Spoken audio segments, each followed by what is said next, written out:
Receiving simulator transmission. Uploading transmitted feed.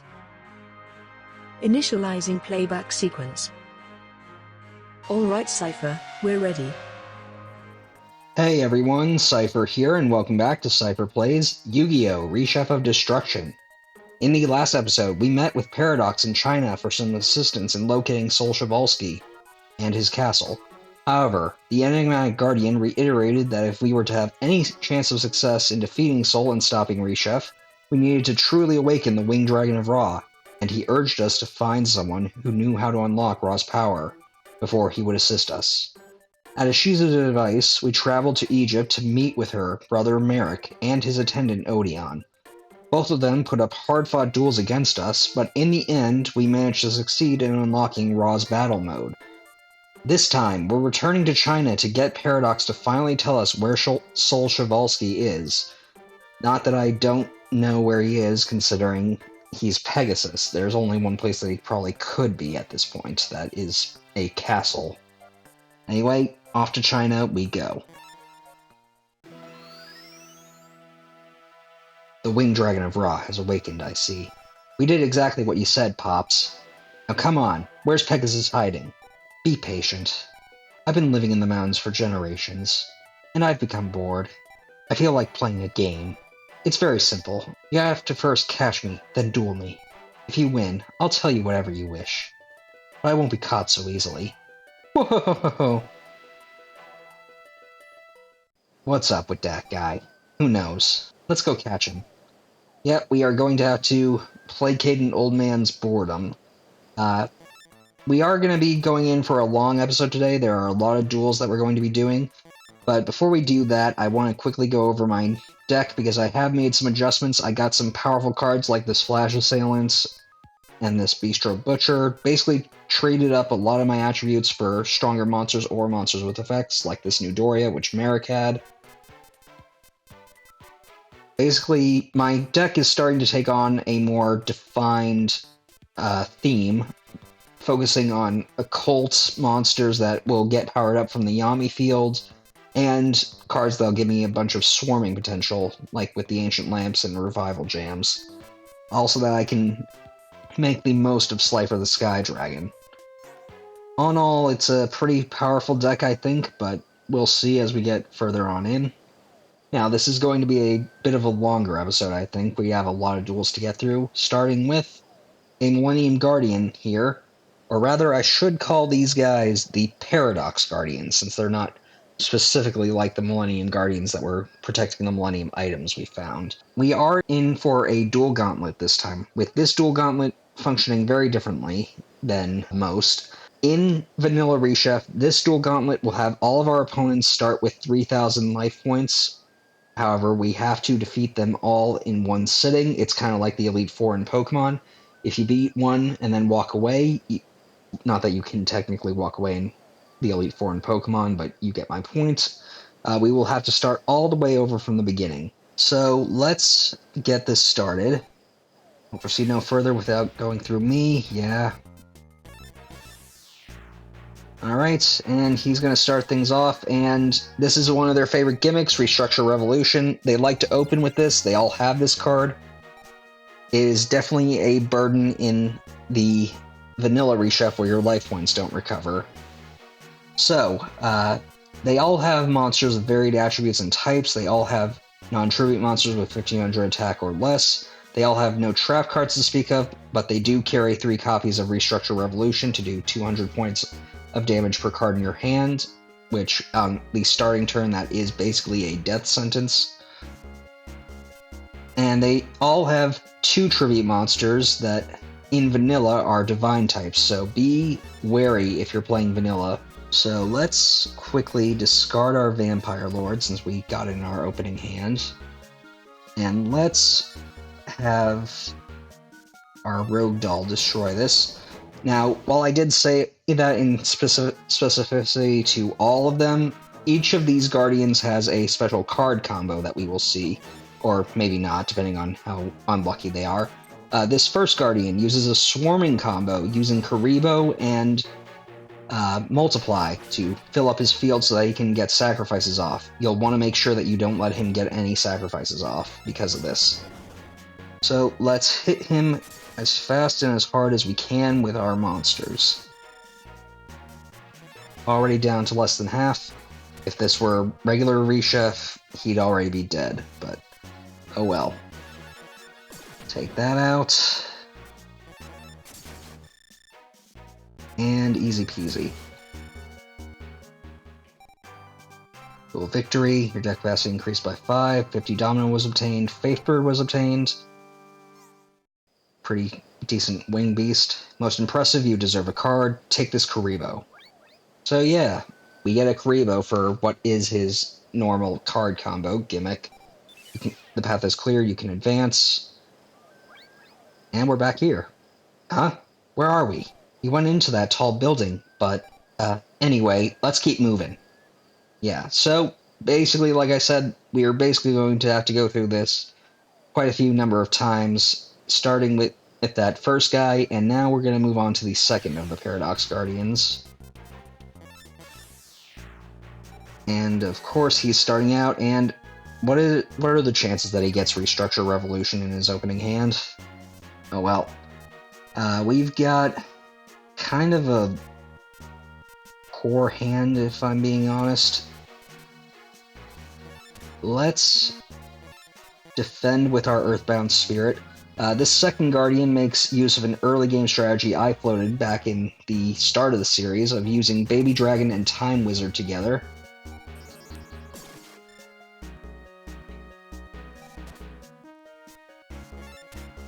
Okay, thankfully I've got New Doria here, which if it gets destroyed, it'll just destroy the strongest monster on his field, so that's good. While we are dueling him, since I will be cutting some of these down just so that we can get through the events of this episode a lot quicker, and you guys aren't watching me go through the same sort of opponents over and over again, I do want to actually ask a question while we are dueling these guys. And I do want to apologize for not having a question last episode. I'm just sort of trying out, seeing if you guys really care about the questions.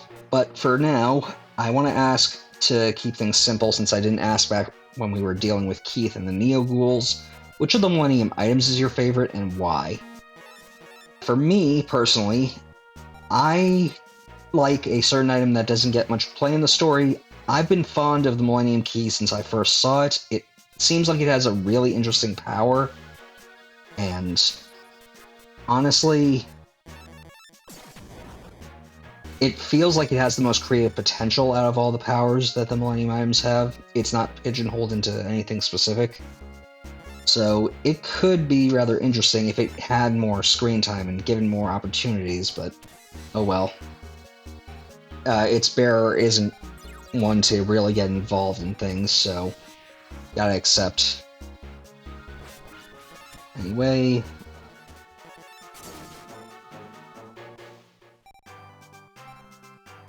Okay, deck capacity increased by 5, 100 Domino was obtained, Dark Magician was obtained. Not bad. Most impressive, you deserve a card. Take this Time Wizard. Again, with a second anti-card. Path is clear, you may advance. Alright, so this is why I would say that this is actually a pretty good grinding spot. As you can get 2 cards off of this, meaning you get a bunch of selling fodder, and these guys are pretty easy, especially in vanilla where they only have 3,000 life points, assuming you can survive getting Restructure Revolutioned. Anyway, and we've got a pretty nice opening hand. We'll discard our Dark Flare Knight.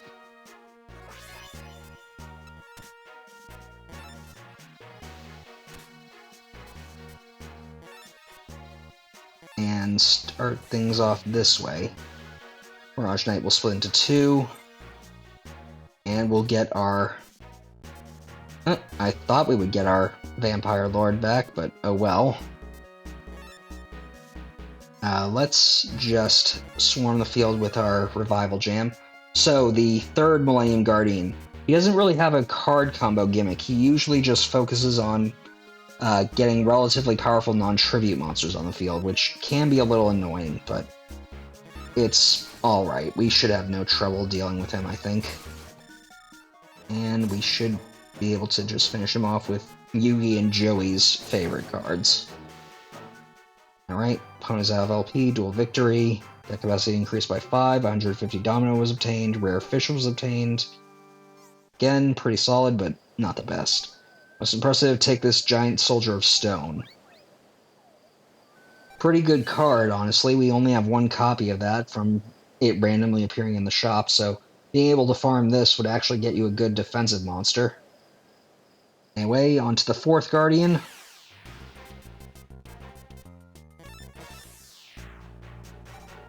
And we're getting to start, and we have Seipher and the Castle of Dark Illusions in our opening hand. That's pretty good. The fourth Guardian focuses around a warrior-based deck, mainly with the Celtic Guardian. He'll generally try and switch the field to Sogen and use Legendary Sword to power it up. And I think I will actually tribute all three of my monsters, making sure that Vampire Lord is last so that his effect can be activated from the grave, and we can get Seipher in on the fun.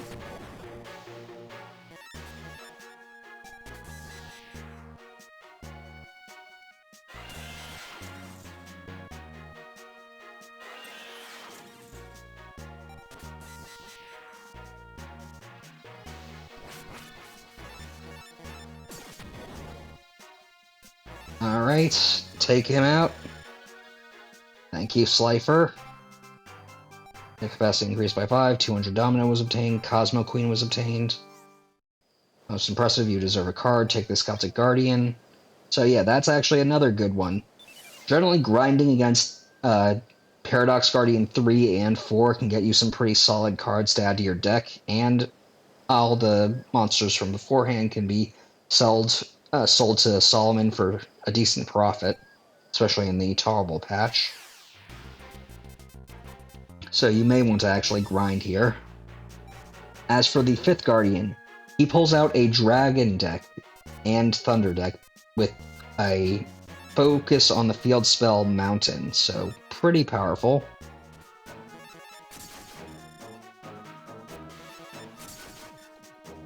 Alright, dual victory, your deck capacity increased by 5, 250 Domino was obtained, Maiden of the Moonlight was obtained. Solid. Most impressive, you deserve a card. Take this Curse of Dragon. And with that, we have beaten all 5 of the Paradox Guardians, so we can finally enter the building. What took you so long? However, you've passed the challenges so far. Along the way, you have been given cards. Do you understand what they represent? Well, I certainly do, considering we started with Karibo, then Time Wizard, then Giant Soldier of Stone, then Celtic Guardian, then Curse of Dragon, a 1-star, 2-star, 3-star, 4-star, and 5-star monster. Ah, good. Good for you. Fine, then answer my questions. Which card should come first?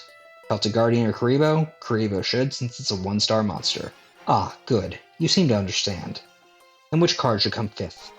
Curse of Dragon or Giant Soldier of Stone? Curse of Dragon, since it's a level 5 monster. Well done. You seem to really understand. Oh, I get it. The cards we received were in sequence. They were in the order of their levels. And of course, Joey doesn't get it. Karibo's level 1, so it came first. Curse of Dragon came last because it's level 5. That's what we had to figure out, right, Seipher? That is it, Yugi.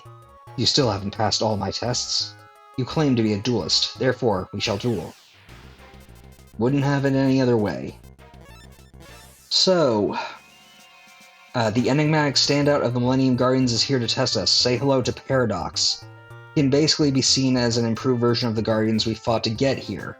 His attributes and types are varied, his non-tribute monsters will have 1700 attack or less, his 2 tribute monsters are Divine type in the vanilla version of Reshef, and he supports his cards with some powerful spells and traps, although they are only few in number. Mainly to look out for are Change of Heart, Monster Reborn, and Torrential Tribute. This can make him rather difficult to deal with. I am going to just throw up my Amazon Archers and open with my main with the Eyes of Blue. to hammer him as quickly as possible. And then hopefully he doesn't have anything too powerful to deal with. We'll just destroy whatever he throws out at us. And defend with the Eyes of Blue. Castle of Dark Illusion's effect activates, so hopefully if Maiden with the Eyes of Blue sticks around, which it didn't. Not sure why I thought it would. We could have gotten more blue eyes on the field, but oh well. Anyway, let's hit him hard and finish him off. Opponents out of LP, dual victory, deck capacity increased by 10, 1000 Domino was obtained, Skull Knight was obtained. Okay. I haven't dueled for so long, my instincts are rusty. Making excuses? Some sage. Oh well, I will grant your wish. Pegasus is on his island. The island is cloaked by a magical barrier. I shall extinguish that barrier for you. Ha! That is all I can do to help you. I'm afraid the rest is entirely up to you. The hope of the world rests with you. What? He disappeared? What a strange old man. Strange, freaktacular, I'd say. Let's get out of here. Yes, let's go to Pegasus's island, Seipher. Or you guys could just say Duel's Kingdom. I mean, I'm pretty sure that's the only island he has. But yeah, from doing that, we are just about halfway done with what I wanted to do today. And we've unlocked Pegasus Island, or Duelist Kingdom as I'm just going to refer to it.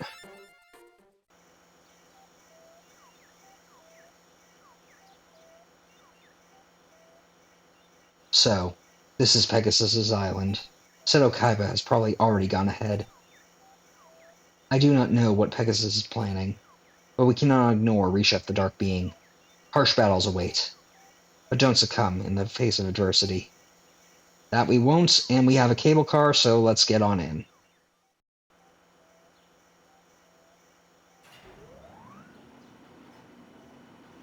That Pegasus. What drove him to do this? I don't know. Yeah, I'm with you, Seipher. I have no clue what Pegasus is thinking. He's one mad sicko, but Pegasus was always a master duelist. No one would argue with that, especially since we faced him firsthand. So why would he resort to even dirtier tricks than before? It is a good question, one that I think we might not get the answer to. I'm not the smartest guy on the planet, but I know that Pegasus isn't a real duelist anymore. And we're being attacked by human-sized cucumbers with Pegasus's hair. Gary, Nita! Gary, Nita! You'll go no further. Gary! What? Who are you? I am one of many. Gary! Master Chevalsky turned us into duelists. Gary! We no longer have no names. Gary, Nita! But if you must call us something, call us the Chevaliers. We have pledged allegiance to Master Chevalsky. That Pegasus. He's really annoying me now. Seipher, it's time to lay down the law. Yep, and we're immediately being drawn into yet another duel. Gary, Nita! So, Sol Chevalsky has twisted duelists into experiments that are truly horrifying. Say hello to the Chevaliers. Immediately, these guys are tough, as in the vanilla version, they will start with 10,000 life points. Their attributes are varied, and their non-tribute monsters have 1550 attack or less. They have little in terms of trap cards, with only 2 copies of Invisible Wire. On the spell front, though, they are packing a lot more. I'm just going to defend with my Earthbound Spirits. Things to watch out for from them spell-wise. Swords of Revealing Light to stall. Various field spells to boost their monsters. Okazi to deal direct damage. And Goblin's Secret Remedy to heal their life points. So it's a pretty powerful combination. Let's go with our Grand Tiki Elder to attack. Probably should have expected that. Okay, Amazon Archers take care of that. And another one, and we'll have our Headless Knight destroy that guy. So far, so good.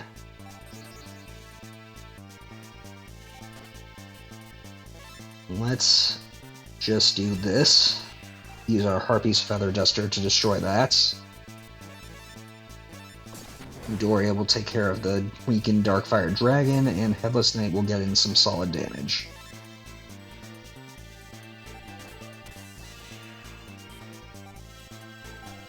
Okay, some weak direct damage, and he just destroyed Midoriya, which is a bad call on his part. Midoriya will destroy the monster on his field with the highest attack, so he basically just board wiped himself. And we get Flash Assailant to lay some real hurt on him. Okay. And finally, they managed to attack our one face-down monster. And we finish this guy off.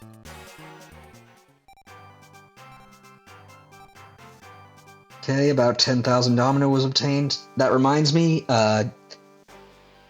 Merrick and Odeon gave us that amount too, and they are rechallengeable. They are pretty difficult, but if you can manage to beat them, you can get some solid money out of them. And we got Mahavilo, which is a pretty strong spellcaster, which would actually fit well in my deck, but I might replace the Stern Mystic with it. Gary Nita, neat, hurry. And unfortunately, 2 more have dropped down. Gary Nita. You'll go no further. Gary! Okay, so we're gonna be thrown into duels with, I guess, both of these guys, so I may just cut ahead to when we get through both of them, because honestly, they don't really have much difference from the first one we fought. So, might as well not bother having that on screen, since it'll just be a bit annoying.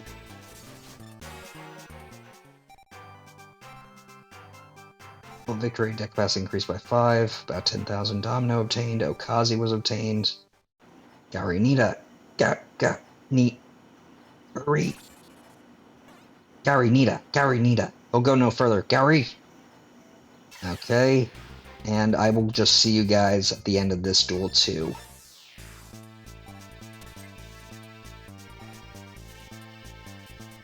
Okay, and with that, Seipher can easily take this guy out.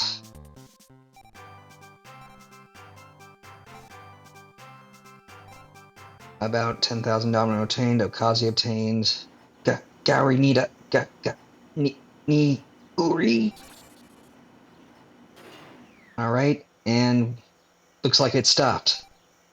Let's keep going, Seipher. Well, the ambush just keeps coming. Nihihi. I commend you on coming this far. But you're not going any farther. We won't let you. Ha! In your dreams. We'll take you on. Seipher, pick who you want to duel. So yeah, we are given a choice of another opponent, this time between the Mimic of Doom and Panic. Both have similar decks, but Panic has more monsters that benefit from the Yami field, and he has his Castle of Dark Illusions, which, if you know me, from my use of it, it is a pretty powerful card, and it'll basically make getting rid of the Yami field, if you're facing him, a lot harder if you don't have my type of deck. So I would definitely recommend the Mimic of Doom, which is what I'm going to do. Either way, if you're playing Vanilla Reshef, your opponent will have 15,000 life points for this duel. So be prepared for a hard fight, considering we had to fight at least 3 10,000 life point opponents before, and now we've got another heavy-handed opponent.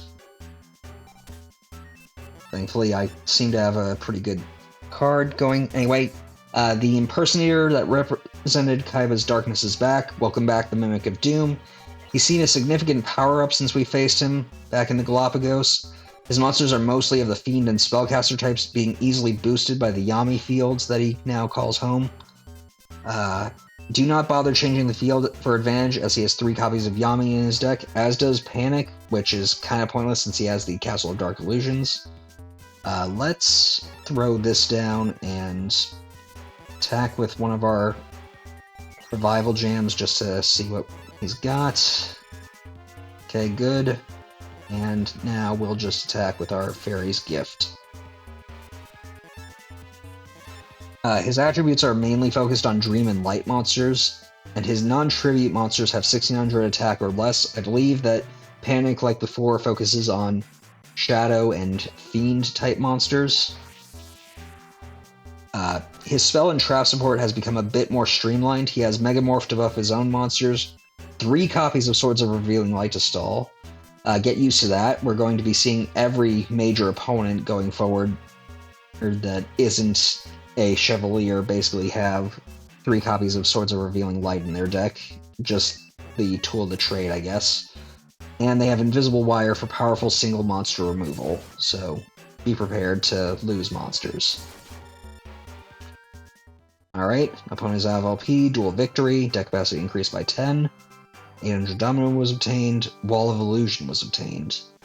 A pretty solid defense, and it would get powered up on the Yami field, so a good add, I'd say. I lost again? How dare you? But how will you deal with this? We'll duel until I win. Forget it, you lowlifes. You're not going to waste Seipher and Yugioh's time. Let me handle this. Seipher, you keep going.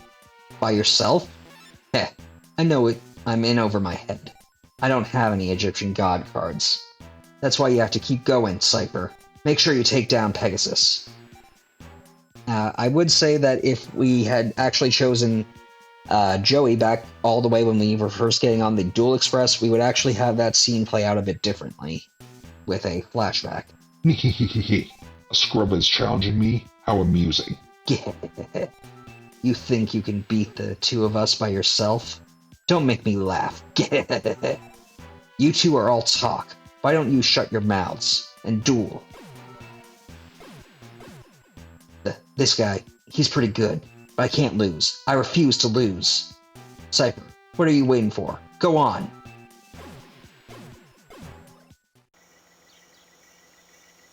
Let's go, Seipher. And like that, we finally no longer have Joey following us around. It is a little sad to see him go, but at the same time, I gotta respect the hell out of him. With that Brooklyn Rage, he managed to push those 2 back and open the way forward for us.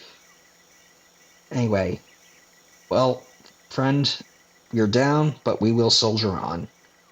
Next time, we will fight our way through Duelist Kingdom to Pegasus's castle. I want to thank you all for watching. Until next time, stay gold. Playback sequence terminated. Transmission disconnected.